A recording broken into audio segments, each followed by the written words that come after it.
బాపట్ల జిల్లాలో హజ్ ఉద్యోగాల పేరుతో భారీ మోసం వెలుగులోకి వచ్చింది. హజ్ యాత్ర సేవకులుగా ఉద్యోగాలు ఇప్పిస్తామని నమ్మబలికి లక్షల్లో వసూలు చేసినట్లు రేపల్లె ప్రభుత్వ ఖాజీపై పొన్నూరు తహసీల్దార్కు బాధితులు ఫిర్యాదు చేశారు. పొన్నూరుకు చెందిన 22 మంది వద్ద ఒక్కొక్కరి నుంచి 60,000 నుంచి 70,000 రూపాయల వరకు తీసుకుని 6 నెలలు గడిచినా ఉద్యోగాలు కల్పించకపోవడంతో మోసపోయామని బాధితులు ఆరోపిస్తున్నారు. డబ్బులు తిరిగి ఇవ్వకపోవడంతో తహసీల్దార్కు ఫిర్యాదు చేసి తమకు న్యాయం చేయాలని బాధితులు విజ్ఞప్తి చేశారు.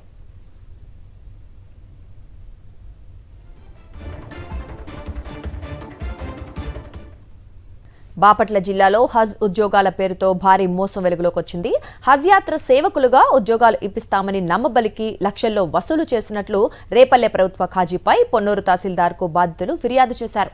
పొన్నూరుకు చెందిన 22 మంది వద్ద ఒక్కొక్కరి నుంచి 60,000 నుంచి 70,000 రూపాయల వరకు తీసుకుని 6 నెలలు గడిచినా ఉద్యోగాలు కల్పించకపోవడంతో మోసపోయామని బాధితులు ఆరోపిస్తున్నారు. డబ్బులు తిరిగి ఇవ్వకపోవడంతో తహసీల్దార్కు ఫిర్యాదు చేసి తమకు న్యాయం చేయాలని బాధితులు విజ్ఞప్తి చేశారు.